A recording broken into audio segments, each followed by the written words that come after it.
well, thank you. Good. How are you?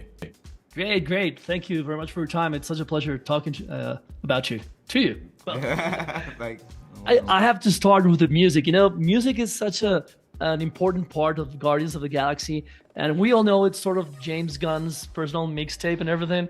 But if I gave you the chance to each one of you contribute with a track to the film, you know, regarding to your character and stuff, which one would it be and why? I've been saying, I think I'll stick to it. I don't think I want to change my choice. Under Pressure by Queen and David Bowie. Do you know, because that's Very that's my character's thing, is Under Pressure. I keep thinking if something else will work, but I don't. I just feel like he's driven under pressure.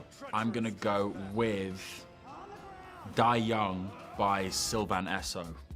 That's what I'm gonna Wow. go with. Yeah. Nice Yeah. tracks. Yeah. Kudos, guys. I'm gonna go. Now, staying on track with your characters, first, I want to talk about the High Evolutionary. He strikes me as your classical mad scientist kind of character, but I felt all through his iteration in the film that there were some jabs at the worst parts of institutionalized religion. I mean, respectfully, I'm not talking about the worst parts. I think you picked up on something. No, it wasn't a deliberate thing, but certainly he's representative of the dangers of any form of zealotry. Sure. Any form of single-minded dogma, you know. He is the ultimate dogma in that I'm going to create the perfect society. You know what I mean? So yes, and even the way that people were around me dressed in those sort of simple white, you know, and all that. There was a sense of institution in the way it looked and stuff. So yes, that was definitely an undertone, and just the danger of overlooking the individual for an uber mission, you know, and the belief that what you're doing is ordained onto you, and that is the only way to do it. It's very dangerous. So yeah, it's a huge warning to the sort of idealism and zealotry and dogma, you know. Yeah, it was actually a great character. And Will, now about the Warlock, I can't place him in the villain category, more like an antagonist, but he's sort of like my take. He's like very innocent or naive, yet like a very angry, clean slate kind of person.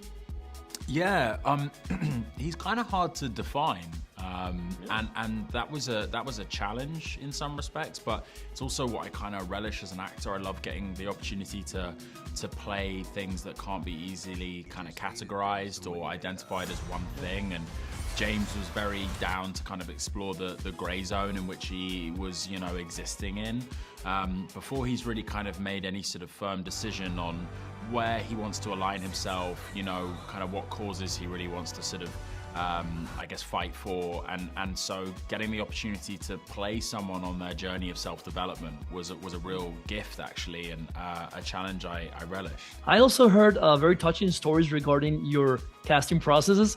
For instance, I heard that your parents, they both watched the films back to back in order to support you, and that Chuck thought he was getting fired when he was being offered the role. When this whole thing became real for you guys? Well, I didn't really think I was being fired.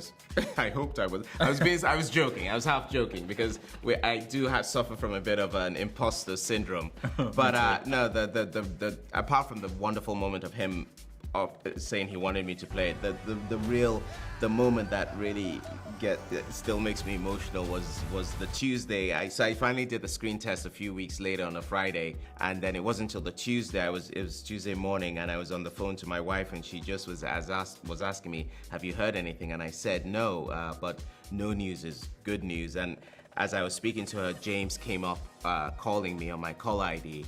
And I said, "It's James, I have to take this." And when he said, "It looks like we're gonna be together for another 6 months, you got it."